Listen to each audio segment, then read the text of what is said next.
ირანში ათხოვებენ 8-9 წლის გოგონებს ავღანეთში საერთოდ ქალს ხმის ამოღების უფლება ის ხო საერთოდ რა დავამატე არ ვიცი იქოს რომელიმე უარესია მეტად ან ნაკლებად ალბათ ირანი უარესია ავღანეთში ქალს საერთოდ ხმის ამოღების უფლება არ აქვს საჯარო თავშეყრის ადგილას ხმა მაღლა საუბრის იმიტომ რომ ეს ზედმეტად ინტიმურად არის განხილული მე უბრალოდ მაინტერესებს ამ დროს თქვენი აზრით უნდა რეაგირებდეს თუ არა განვითარებული სამყარო. ოღონდ რეაგირებაში არ გულისხმობ ისეთი უნარო რეაგირებას როგორც იყო მაგალითად შეერთებული შტატების შესვლა ავღანეთში, როდესაც ისინი შევიდნენ იყვნენ თალიბები, როდესაც ისინი გამობრუნდნენ უკან, ისევ არიან დღეს თალიბები.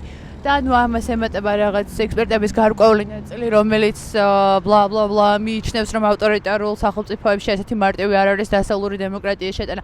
მე უბრალოდ მართლა გულწრფელ კითხვას ვამბობ, ანუ თქვენი აზრით ამ დროს უნდა რეაგირებდეს თუ არა ცივილური შედარებით განვითარებული სამყარო.